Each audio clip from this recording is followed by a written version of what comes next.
Welcome to the up to date chemistry classes. So हमने पहले इस क्लास से पहले हमने बोर एटॉमिक मॉडल पढ़ लिया, तो उसमें इलेक्ट्रॉन की एनर्जी कैसे कैलकुलेट करते हैं, आयनाइजेशन पोटेंशियल और एक्साइटेशन एनर्जी वगैरह सब कैसे कैलकुलेट करते हैं वो निकाल लिया था। बोर एटॉमिक मॉडल किस पे एप्लीकेबल होता है? सिंगल इलेक्ट्रॉन पे एप्लीकेबल होता है, ये भी हमने देख लिया था।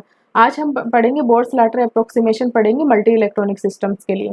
तो क्लास को स्टार्ट करने से पहले I request to all viewers, please subscribe करें चैनल को एंड अपने फ्रेंड्स के साथ भी शेयर करें। अगर आपको कॉन्सेप्ट क्लियर हो रहे हैं तो आपका जो भी फीडबैक है वो कमेंट सेक्शन में ज़रूर दें। अगर आपको क्लास अच्छा लग रही है, आपके कॉन्सेप्ट क्लियर हो रहे हैं, आपको अच्छे से चीज़ें समझ में आ रही है, तो प्लीज़ अपना फीडबैक दें। अब बोर्स-स्लाटर अप्रोक्सीमेशन क्या है, किसके लिए ज़रूरी है? इलेक्ट्रॉन की एनर्जी निकालने के लिए एटम या फिर आयन में, है ना। बोर एटॉमिक मॉडल से हम सिंगल इलेक्ट्रॉनिक सिस्टम की निकाल लेंगे। सिंगल इलेक्ट्रॉनिक सिस्टम का मतलब हो गया जैसे कि हाइड्रोजन, हीलियम प्लस, जिसमें एक ही इलेक्ट्रॉन हो। जैसे बेरिलियम प्लस 3 में कितने इलेक्ट्रॉन होंगे? एक ही इलेक्ट्रॉन होंगे। वहाँ एनर्जी का कैलकुलेट करने का फॉर्मूला क्या होगा? -13.6 Z²/n² electron volt per atom. और आयनाइजेशन पोटेंशियल क्या हो गया? क्या होता है ionization potential? E infinite minus E1 होता है, तो आयनाइजेशन पोटेंशियल क्या हो गया? Energy of ground state level with the opposite sign. ठीक है, तो ये क्या हो जाएगा? +13.6 इंटू Z²/n², ये हो जाएगा इलेक्ट्रॉन वोल्ट पर एटम। ये आयनाइजेशन पोटेंशियल हो जाएगा। यहाँ पे इसमें क्या आएगा? पॉजिटिव साइन आएगा। जब हम है ना मल्टी इलेक्ट्रॉन सिस्टम की बात करते हैं, ठीक है, मल्टी इलेक्ट्रॉन सिस्टम का मतलब हो गया कि एक से ज़्यादा इलेक्ट्रॉन। तो उस कंडीशन में क्या होगा कि अगर हमें एनर्जी कैलकुलेट करनी है तो वहाँ पे आएगा फॉर्मूला होगा -13.6 इंटू जेड इफेक्टिव का स्क्वायर/n²। जेड इफेक्टिव क्या होता है? ये होता है effective nuclear charge on A given electron होता है। अगर आयनाइजेशन पोटेंशियल का कैलकुलेशन करना होगा तो वहाँ पे अपोजिट साइन आ जाएगा। यहाँ पे माइनस था तो यहाँ पे प्लस साइन आ जाएगा। और वैसे भी आयनाइजेशन पोटेंशियल में हमें एनर्जी देनी पड़ती है इलेक्ट्रॉन को निकालने के लिए, तो वैसे भी वो पॉजिटिव साइन वाली एनर्जी रहेगी। तो +13.6 इंटू जेड इफेक्टिव का स्क्वायर/n², ये हो गया आयनाइजेशन पोटेंशियल निकालने का फॉर्मूला हो गया। अब ये जेड इफेक्टिव क्या चीज़ है?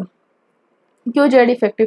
देखो, बोहर मॉडल में हमने न्यूक्लियस होता है, न्यूक्लियस के बाहर क्या रहते हैं? एनर्जी लेवल्स रहते हैं, कुछ कक्षाएं रहती है जहाँ n=1, जिसमें इलेक्ट्रॉन क्या करते हैं? है ना, चक्कर लगाते हैं। ठीक है, अगर है ना एक ही इलेक्ट्रॉन है और यहाँ क्या है? न्यूक्लियस है। न्यूक्लियस में क्या होता है? प्रोटॉन होते हैं। प्रोटॉन पे कैसा चार्ज होता है? पॉजिटिव चार्ज होता है। और इलेक्ट्रॉन पे कैसा चार्ज होता है? नेगेटिव चार्ज होता है। पॉजिटिव कितना चार्ज होता है? 1.6 इंटू 10⁻⁻19 कूलाम होता है पॉजिटिव में।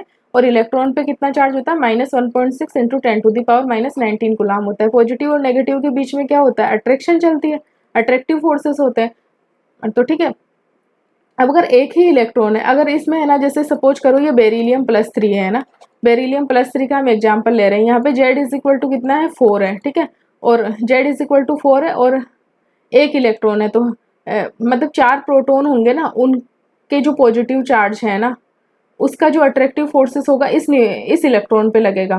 केवल एक ही इलेक्ट्रॉन है, इसी पे पूरा अट्रैक्टिव फोर्सेस लगेगा, और कोई इलेक्ट्रॉन है नहीं। तो यहाँ पर जो जेड होगा ना, जेड क्या है? न्यूक्लियर चार्ज है। यहाँ पे जो जेड है वो न्यूक्लियर चार्ज है। कितने प्रोटॉन के बराबर जो न्यूक्लियर चार्ज लग रहा है वो चीज है। ठीक है, कितने प्रोटॉन का न्यूक्लियर चार्ज लग रहा है वो है जेड है। ठीक है, लेकिन यहाँ पे तो क्या है कि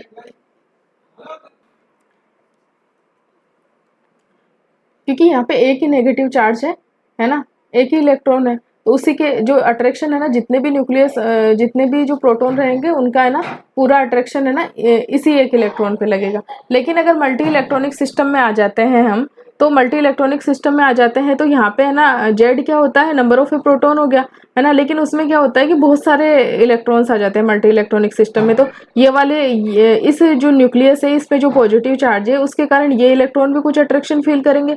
n=2 लेवल है, उसमें भी कुछ अट्रैक्शन, इलेक्ट्रॉन अट्रैक्शन फील करेंगे, है ना। और अगर हमें मान लो कि हमें निकालना है n=3 लेवल में कोई 3p ऑर्बिटल में अगर कोई एक इलेक्ट्रॉन है, उसके लिए हमें है ना उसके लिए हमें जेड कैलकुलेट करना है ना, कि भाई उसके लिए कितना जेड लगेगा।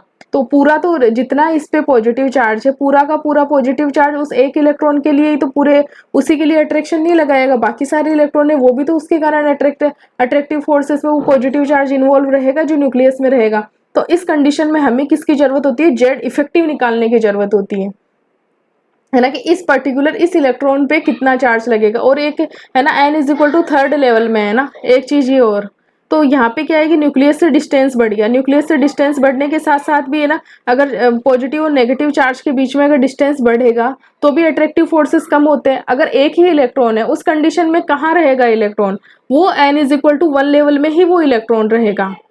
तो वहाँ पे हमेशा एक इलेक्ट्रॉन का मतलब रहेगा कि वो रहेगा कौन से, n= हमेशा 1 ही रहेगा। ठीक है,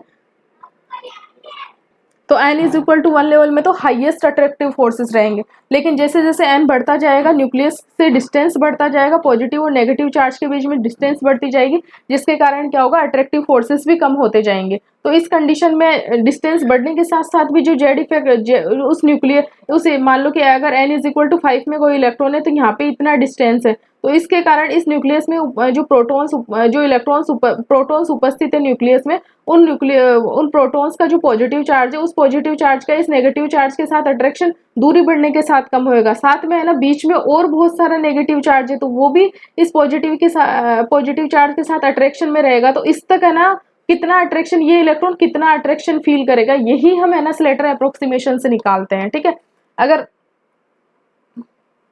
नॉर्मल कंडीशन में तो ये वाला फॉर्मूला रहेगा, जब n= क्या रहेगा, 1 रहेगा, और क्योंकि इलेक्ट्रॉन किस में रहेगा, 1 लेवल में रहेगा। एक इलेक्ट्रॉन है, पूरा का पूरा जो जितने भी प्रोटॉन रहेंगे केवल उसी के साथ उसी को अट्रैक्ट करेंगे। लेकिन मल्टी इलेक्ट्रॉनिक सिस्टम में जब आ जाते हैं, सपोज करो हम एक एग्जांपल लेते हैं एल्यूमिनियम का। ठीक है, एल्यूमिनियम में है ना 1s2 n=1 में 2 इलेक्ट्रॉन रहते हैं, 1s2, और n=2 लेवल में 8 इलेक्ट्रॉन रहते हैं, 2s2 and 2p6, and n=3 level में 3 इलेक्ट्रॉन रहते हैं, 3s2 एंड 3p1। ठीक है, अब हमें इस p इलेक्ट्रॉन पे अगर हमें अट्रैक्टिव फोर्सेस कैलकुलेट करने की, न्यूक्लियस के कारण लगने वाला अट्रैक्टिव फोर्सेस कितने हैं, इसके लिए जेड इफेक्टिव हमें कैलकुलेट करना पड़ेगा। क्योंकि बीच में एक तो डिस्टेंस इंक्रीज हो गया, साथ ही के साथ में बीच में है ना 12 इलेक्ट्रॉन और आते हैं, तो वो भी है ना, यहाँ पे जो न्यूक्लियस में एल्यूमिनियम के केस में 13 प्रोटॉन है, तो इन 13 प्रोटोनों के कारण है ना ये 12 इलेक्ट्रॉन भी अट्रैक्शन कुछ ना कुछ फील करेंगे। लेकिन इन 13 प्रोटोनों का इस जो पर्टिकुलर हमारे p1 इलेक्ट्रॉन है, वो उसके साथ कितना अट्रैक्टिव फोर्सेस हैं, वही हमें कैलकुलेट करना है। तो वही हम जेड इफेक्टिव कैलकुलेट करते हैं। ठीक है, अगर इसके लिए हमें अगर कैलकुलेट करना होगा एनर्जी इस पर्टिकुलर इलेक्ट्रॉन के लिए, तो क्या होगा, -13.6 इंटू जेड इफेक्टिव का स्क्वायर अपॉन n², n=3 आ जाएगा। लेकिन जेड इफेक्टिव हमें कैसे निकालेंगे, वही हम स्लेटर अप्रोक्सीमेशन से निकालते हैं, स्लेटर रूल से निकालते हैं। तो जेड इफेक्टिव क्या होगा, Z atomic number minus sigma, ये स्क्रीनिंग कांस्टेंट है, ये हमें कैलकुलेट करना है। स्क्रीनिंग बाई कितनी स्क्रीनिंग हुई इस चार्ज की। स्क्रीनिंग कांस्टेंट क्या है कि जैसे 13 प्रोटॉन है, z हमें क्या लिखेंगे, z हम 13 लिख देंगे। ठीक है, लेकिन ये जो बीच में जितने सारे इलेक्ट्रॉन्स है, ये है ना 12 इलेक्ट्रॉन्स और है, इस है ना इस पॉजिटिव चार्ज को कितना कम कर देते हैं इस एक पर्टिकुलर इलेक्ट्रॉन्स के लिए, क्योंकि कुछ ना कुछ तो पॉजिटिव चार्ज है ना कम हो ही जाएगा ना इस पर्टिकुलर एक इलेक्ट्रॉन के लिए, क्योंकि ये भी सारे अट्रैक्शन में रहेंगे। तो जो 13 प्रोटॉन्स है में से कितने जो पॉजिटिव चार्ज ही इस इलेक्ट्रॉन के साथ अट्रैक्शन फील कर पाएगा, अट्रैक्टिव फोर्सेस रहेंगे, वही कैलकुलेट करते हैं हम स्लेटर अप्रोक्सीमेशन से। और ये जो इलेक्ट्रॉन है ना, ये जैसे ये 10 इलेक्ट्रॉन है, 12 इलेक्ट्रॉन है टोटल, तो है ना उससे है ना पॉजिटिव चार्ज को स्क्रीन करेंगे, रोकेंगे इस इलेक्ट्रॉन के लिए। तो वही हो गया स्क्रीनिंग कांस्टेंट, हो गया सिग्मा हो गया। तो इसको कैलकुलेट करने के लिए हमें कौन सा है ना बोर्ड-स्लेटर अप्रोक्सीमेशन दिया है। ठीक है, और इसी को कैलकुलेट करने के अब डिफरेंट रूल्स है, तो वो रूल हम डिस्कस करेंगे कि कैसे भाई कौन सा इलेक्ट्रॉन कितना स्क्रीनिंग कर रहा है। ठीक है, अब जैसे है ना स्लेटर रूल्स क्या है, it helps us to predict screening constant sigma effective nuclear charge, है ना सिग्मा निकल जाएगा तो जेड इफेक्टिव भी निकल जाएगा for a given electron in an atom. तो जेड इफेक्टिव क्या हो गया, जेड माइनस सिग्मा हो गया, है ना Z effective Z minus sigma हो गया। जेड इफेक्टिव है इफेक्टिव न्यूक्लियर चार्ज है, इस सिग्मा क्या है स्क्रीनिंग कांस्टेंट है, और जेड है एटॉमिक नंबर है। In order to calculate sigma that is screening constant in an atom for the given electron following steps are. सबसे पहले तो इलेक्ट्रॉनिक कॉन्फ़िगरेशन लिखेंगे, फिर उसके बाद में उनकी ग्रुपिंग करेंगे। ग्रुपिंग कैसे करेंगे, सेम एन के लिए है ना एस और पी एक ग्रुप में रहेंगे, डी डी का अलग ग्रुप बनेगा और एफ का अलग ग्रुप बनेगा। क्यों, क्योंकि है ना डी ऑर्बिटल जैसे कैसा रहता है ना, ये ना थोड़े डिफ्यूज्ड रहते हैं ना, डिफ्यूज्ड रहने के कारण इसके खुद के इलेक्ट्रॉन्स है ना थोड़े मतलब ये ऑर्बिटल से ना डिफ्यूज्ड ऑर्बिटल रहते हैं ना, तो इनके खुद के इलेक्ट्रॉन्स है ना थोड़े मतलब बिखरे हुए रहते हैं, तो कितना अट्रैक्शन फील करते हैं, खुद अट्रैक्शन कम फील करते हैं, तो वो स्क्रीनिंग भी कम कर पाते हैं। ठीक है, तो डी और एफ ऑर्बिटल्स का ना अलग वो बनेगा, ग्रुप बनेगा। ठीक है, तो अब यहाँ पे देखते हैं एन, अगर नाइट्रोजन एटम है उसका इलेक्ट्रॉनिक कॉन्फ़िगरेशन क्या है, 1s2 2s2 2p3। तो 1s n is equal to 1 में तो ओनली 1 ही है, तो 1s2 का तो हमेशा अलग ही ग्रुप बनेगा। और यहाँ पे ना 2s2 और 2 n इज इक्वल टू 2 के लिए ना s और p का एक ग्रुप बनेगा, है ना। ठीक है, इसी प्रकार सल्फर का एग्जाम्पल लेते हैं। तो सल्फर में क्या इलेक्ट्रॉनिक कॉन्फ़िगरेशन है, 1s2 2s2 2p6 3s2 3p4। तो वन सल्फर के लिए 1s का तो हमेशा अलग ही ग्रुप बनेगा, क्योंकि n इज इक्वल टू 1 में ओनली s ऑर्बिटल ही रहता है। ठीक है, अब n इज इक्वल टू 2 में s और p का एक ही ग्रुप बनेगा, और n इज इक्वल टू 3 में भी s और p का एक ही ग्रुप बनेगा। नेक्स्ट है कॉपर एटम है। कॉपर एटम का इलेक्ट्रॉनिक कॉन्फ़िगरेशन क्या है, 1s2 2s2 2p6 3s2 3p6 3d10 4s1, है ना। तो 1s का तो अलग ग्रुप बनेगा। यहाँ पे ना n इज इक्वल टू 2 के लिए 2s और 2p का अलग ग्रुप बनेगा, n इज इक्वल टू 3 के लिए 3s और 3p का अलग ग्रुप बनेगा, और d का तो वैसे ही हमेशा अलग ग्रुप बनता है। और है ना 4s 1 है तो 4s का अलग ग्रुप बनेगा। सीरियम की बात करते हैं, ये इलेक्ट्रॉनिक कॉन्फ़िगरेशन है, 1s का अलग ग्रुप बनेगा, n इज इक्वल टू 2 के लिए 2s और 2p का अलग ग्रुप बनेगा, n इज इक्वल टू 3 के लिए 3s और 3p का अलग ग्रुप बनेगा, तो 3s और 3p का एक ही ग्रुप बनेगा, और 3d का अलग ग्रुप बनेगा। n इज इक्वल टू 4 के लिए 4s और 4p का एक ही ग्रुप बनेगा, और 4d का अलग ग्रुप बनेगा, और 4f का भी अलग ग्रुप बनेगा। n इज इक्वल टू 5 के लिए 5s और 5p का एक ही ग्रुप बनेगा, 5d का अलग ग्रुप बनेगा, और यहाँ पे 6s है तो इसका एक अलग ग्रुप बनेगा। तो इस प्रकार से है ना ग्रुपिंग करनी होती है। ठीक है, अब ये ग्रुपिंग क्यों करते हैं, क्योंकि है ना जैसे सीरियम है, सीरियम में अब हमें 6s इलेक्ट्रॉन की, अगर हमें इसके लिए है ना सिग्मा कैलकुलेट करना है, तो पीछे इतने सारे इलेक्ट्रॉन्स है। ठीक है, और सीरियम सीरियम का इलेक्ट्रॉनिक जेड क्या होता है, 58 होता है। ठीक है, अब अगर हमें इस पर्टिकुलर 58 ही होता है ना, लेट मी चेक।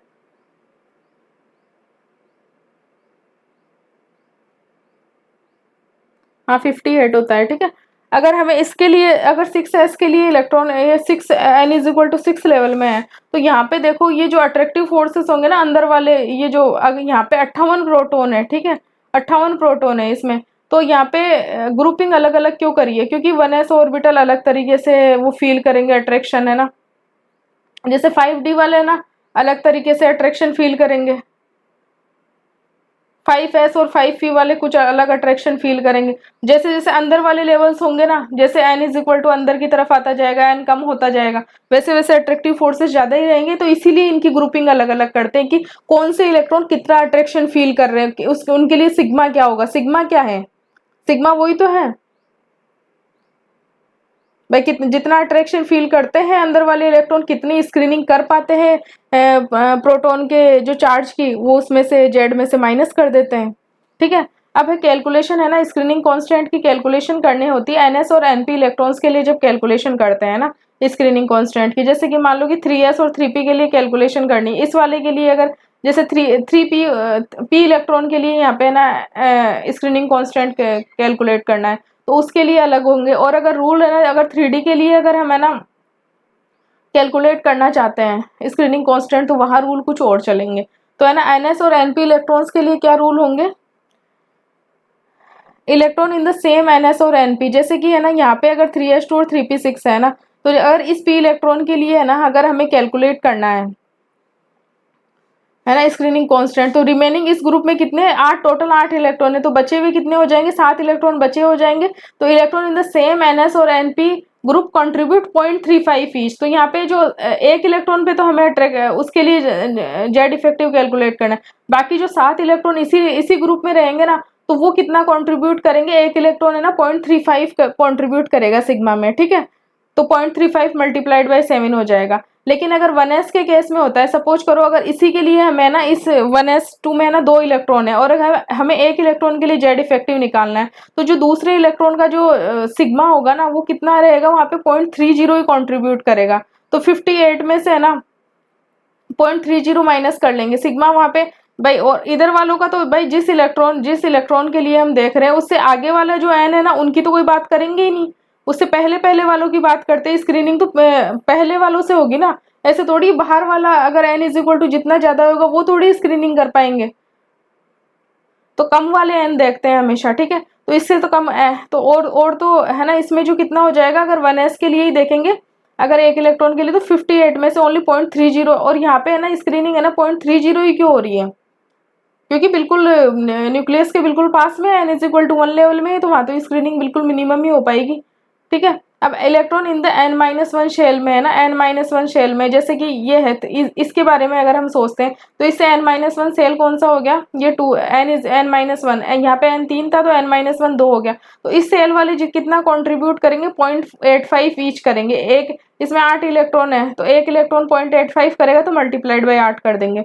इसके बाद में इलेक्ट्रॉन इन द n-2, अब जैसे कि ये n था 3, तो n-2 का मतलब हो गया 1, या फिर और अगर उससे कम हो, जैसे 4 वाले केस में तो और भी कम हो जाएंगे, तो n-1 या उससे फिर और कम वाले जितने भी शेल रहेंगे ना, लोअर वाले n-3, n-4, तो वो है ना कितना कंट्रीब्यूट करेंगे, 1 कंट्रीब्यूट करेंगे ईच, है ना। ठीक है, तो ये हो गया ns और np इलेक्ट्रॉन्स के लिए कैलकुलेट करने का हो गया। एक बार इसे देख लेते हैं, है ना, सिग्मा कैलकुलेट करना है ns एंड np इलेक्ट्रॉन्स के लिए। ठीक है, इनके लिए क्या करेंगे कि सेम वाला होगा ना, सेम ग्रुप है ना, सेम ग्रुप, तो सेम ग्रुप वाले कितना कंट्रीब्यूट करेंगे, 0.35 ईच करेंगे, और n-1 ग्रुप वाले कितना करेंगे, n-1 ग्रुप वाले करेंगे 0.85 each.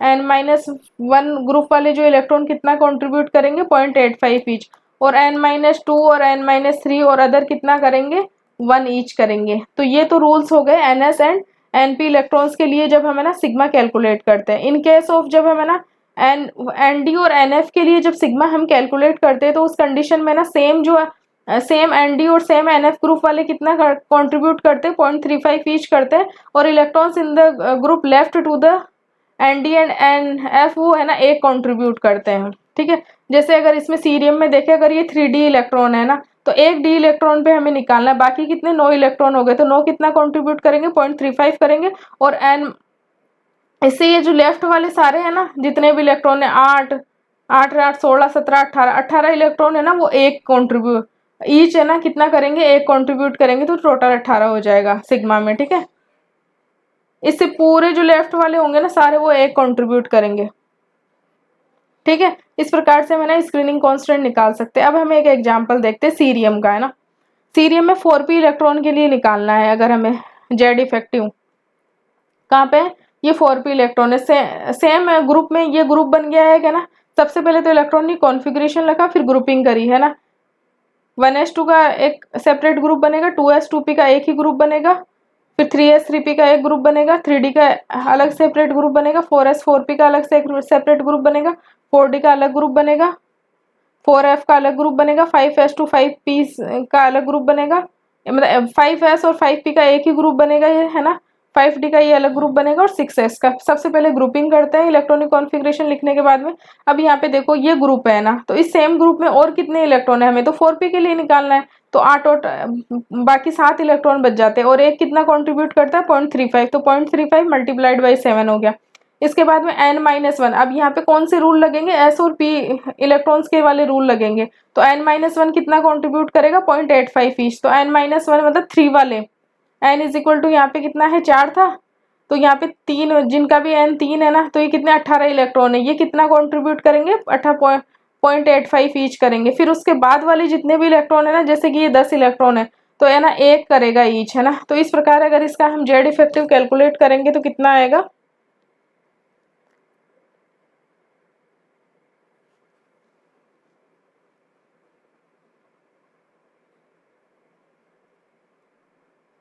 7 multiplied by 0.35, that is 2.45, 0.85 multiplied by 18, तो ये आ जाएगा 15.3।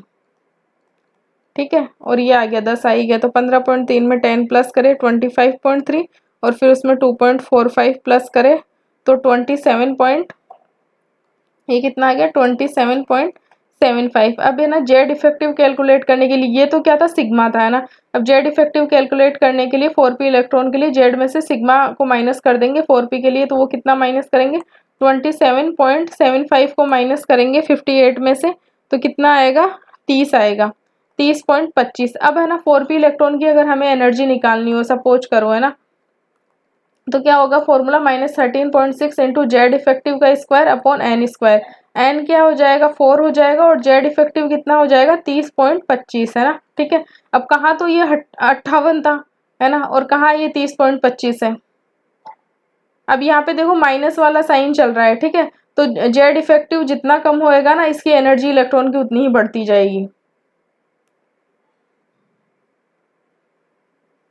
ठीक है, अगर 4f इलेक्ट्रॉन के लिए अगर हमें निकालना है, ये रहा 4f इलेक्ट्रॉन। ठीक है, तो सेम सेम ग्रुप में और कोई इलेक्ट्रॉन है नहीं है, तो 0.35 तो कितने 0 इलेक्ट्रॉन कंट्रीब्यूट करेंगे, और कोई इलेक्ट्रॉन नहीं। और इसके बाकी जितने भी लेफ्ट में सारे इलेक्ट्रॉन है ना, कितने इलेक्ट्रॉन है 46 है, तो उनका सबका कंट्रीब्यूशन 1 रहेगा।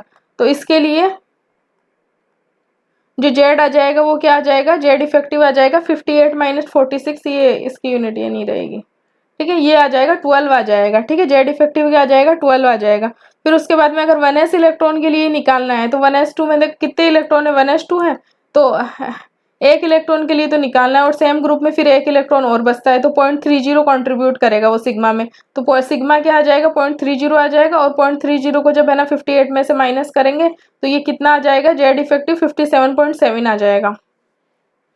अगर 5s इलेक्ट्रॉन के लिए अगर हमें जेड इफेक्टिव कैलकुलेट करना है, 5s इलेक्ट्रॉन कहाँ पर है, ये रहा 5s इलेक्ट्रॉन। सेम ग्रुप में कितने इलेक्ट्रॉन है 7 है, तो 7 मल्टीप्लाइड बाई 0.35। फिर n-1 ग्रुप में कितने इलेक्ट्रॉन है 10, 18 और 19, तो 0.85 मल्टीप्लाइड बाई 19 आ जाएगा। और फिर ये जितने भी सारे रिमेनिंग है ना ये वाले है ना, इनका कितना कंट्रीब्यूशन आ जाएगा, यहाँ से यहाँ तक वालों का कितना कंट्रीब्यूशन आ जाएगा 1 आ जाएगा। देख लेते हैं 5s में देखो 7 इलेक्ट्रॉन तो उसमें सेम ग्रुप में थे, और फिर 19 इलेक्ट्रॉन 0.85 से मल्टीप्लाइड हुए, और 1 से कितने होंगे रिमेनिंग, फिर उसके बाद वाले n-2 वाले सारे। तो इसका अगर कैलकुलेट करेंगे तो कितना आ जाएगा सिग्मा 19 मल्टीप्लाइड बाई 0.85, तो इस 16.15 आ जाएगा। और जब इसे प्लस करेंगे 28 प्लस 2.45, तो ये कितना आ जाएगा 46.6 आ गया। तो इसके लिए अगर देखो 5s इलेक्ट्रॉन के लिए जो जेड इफेक्टिव आएगा वो कितना आ जाएगा 58 माइनस 46.6 है ना, तो ये कितना आ जाएगा 58 माइनस 46.6 आ जाएगी, 11.4 आ जाएगा। तो ये जेड इफेक्टिव रहेगा। अगर ये जेड इफेक्टिव रखकर हम ना 5s इलेक्ट्रॉन के लिए ना एनर्जी कैलकुलेट कर सकते हैं। इसी प्रकार अगर है ना क्वेश्चन हो, determine the effective nuclear charge for the copper 4s electron के लिए, 3d इलेक्ट्रॉन के लिए, 3p इलेक्ट्रॉन के लिए, 1s इलेक्ट्रॉन के लिए, 2s इलेक्ट्रॉन के लिए। इनकमिंग इलेक्ट्रॉन किस में आएगा, क्या होता है electronic configuration 1s2 2s2 3s2 3p6 4s2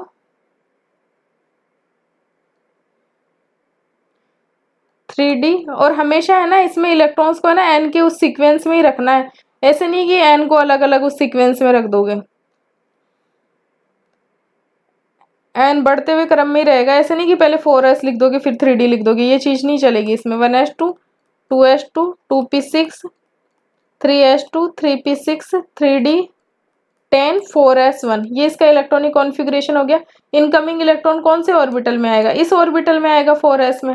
ठीक है, और पेरीफ्री इलेक्ट्रॉन पेरीफ्री पे भी कौन सा हो गया, यही होएगा परिधि, मतलब सबसे बाहरी जो एन एन जिसका सबसे ज्यादा है वही पेरीफ्री पे होएगा। ठीक है, तो इसकी ग्रुपिंग करेंगे तो 1s की अलग ग्रुपिंग हो जाएगी, 2s 2p की एक ग्रुप बनेगा, 3s 3p का एक ग्रुप बनेगा, 3d का खुद का सेपरेट ग्रुप बनेगा, और 4s का खुद का एक ग्रुप बनेगा।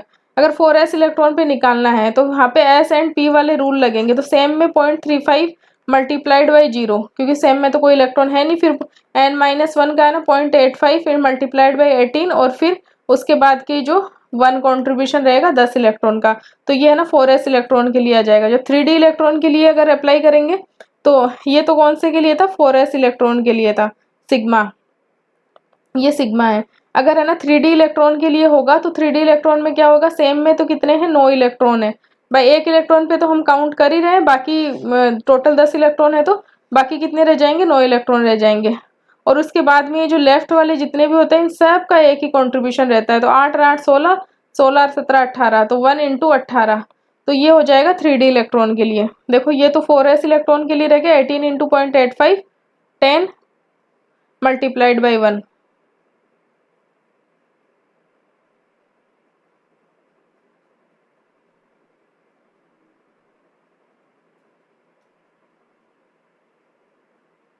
नहीं ये इसमें थोड़ा सा इसमें यहाँ पे थोड़ा सा मिस्टेक कर रखी है।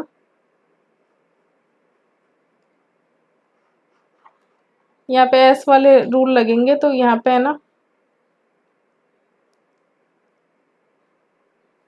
हाँ 4s में तो और इलेक्ट्रॉन तो है ही नहीं ना, तो हाँ सही है। 18 इंटू 0.85 और 10 इलेक्ट्रॉन है तो उनका एक कॉन्ट्रीब्यूशन रहेगा। ठीक है, तो ये कितना आ गया, सिग्मा आ गया 25.3 आ गया, और जेड इफेक्टिव क्या आ गया 29 में से ये 25.3 घटाएंगे तो कितना रह जाएगा 3.7 रहेगा। 3d इलेक्ट्रॉन के लिए क्या रहेंगे, सेम ग्रुप में 9 इलेक्ट्रॉन बचेंगे तो उनका कॉन्ट्रीब्यूशन 0.35 रहेगा, बाकी सबका 1 रहेगा, तो ये टोटल है ना वो आ जाएगा, सिग्मा आ जाएगा। और है ना जेड इफेक्टिव क्या होगा 29 माइनस 21.15 तो 8.85 आ जाएगा। अगर 3p इलेक्ट्रॉन के लिए देखते हैं, देखो 3p इलेक्ट्रॉन के लिए ये ग्रुप बनेगा है ना 3p के लिए, तो 7 इलेक्ट्रॉन का तो 0.35 रहेगा, और ये NS&P वाले हैं तो जो n-1 वालों का 0.85 रहेगा, तो है ना 0.85 रहेगा n-1 वालों का, तो ये 8 इनका रहेगा। सेम वालों में ना 7 इलेक्ट्रॉन और है तो 0.35 ईच का, फिर 0.85 ईच का, टोटल 8 इलेक्ट्रॉन है, और फिर उसके बाद वालों का n-2 वालों इन सब का कितना हो जाएगा 1 रह जाएगा, तो 2 इलेक्ट्रॉन है। तो इस प्रकार कैलकुलेट करेंगे तो 11.25 आएगा। जेड इफेक्टिव 29 माइनस 11.25 17.75 हो जाएगा। अगर 1s के लिए कैलकुलेट करेंगे तो देखो 1s2 है, एक इलेक्ट्रॉन पे कैलकुलेट कर रहे हैं, सेम ग्रुप में एक इलेक्ट्रॉन और बचेगा तो 0.30 हो जाएगा, ये इसका सिग्मा हो जाएगा, और 29 में से 0.30 माइनस करेंगे तो 28.7 हो जाएगा। मतलब हाईएस्ट जेड इफेक्टिव रहेगा क्योंकि न्यूक्लियस के सबसे पास में डिस्टेंस कम है। अब है ना 2s के लिए बात करेंगे, 2s इलेक्ट्रॉन में तो सेम ग्रुप में ना 7 इलेक्ट्रॉन रह जाएंगे, और n-1 वालों का कंट्रीब्यूशन कितना रहेगा 0.85 ईच का, तो ये 4.15 सिग्मा आ जाएगा। 29 में से माइनस करेंगे तो ये इसका जेड इफेक्टिव आ जाएगा। अब सिग्मा इनकमिंग इलेक्ट्रॉन तो ये 4s में आएगा। ठीक है,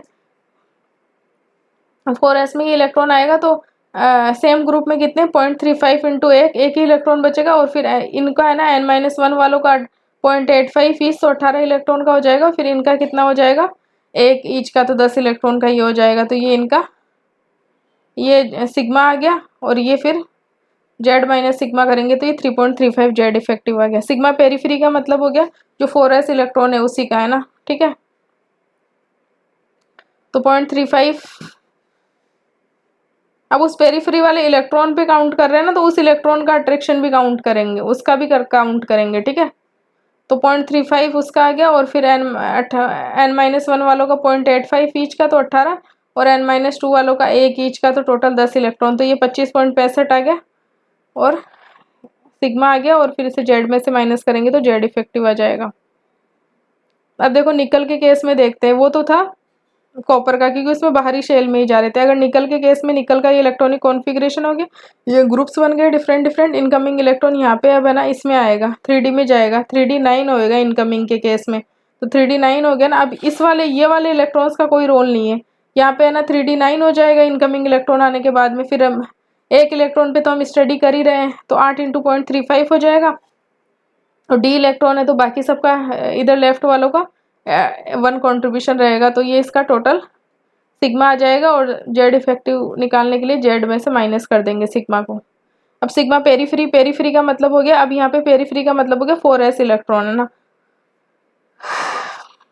तो पेरीफ्री के लिए कितना रहेगा जेड इंटू 0.35, 2 इलेक्ट्रॉन है जो पेरीफ्री वालों में जितने इलेक्ट्रॉन होते हैं वो है ना काउंट उनका जो मतलब कंट्रीब्यूशन काउंट किया जाता है सिग्मा में, तो 2 इंटू 0.35, फिर एस और पी वाले रूल लगेंगे, तो यहाँ पे आएगा 18 इंटू 0.85, 18 इंटू 0.85, तो ये कितना आ जाएगा 15.3 आ जाएगा। ठीक है, और फिर बाकी सबके लिए कितना आ जाएगा, ये वाले n-1 आ जाए, n-2 वालों के लिए एक कंट्रीब्यूशन ईच का हो जाएगा, तो ये टोटल कितना हो जाएगा 15.3 प्लस 10 प्लस 0.70, तो ये आ जाएगा टोटल 26 आ जाएगा,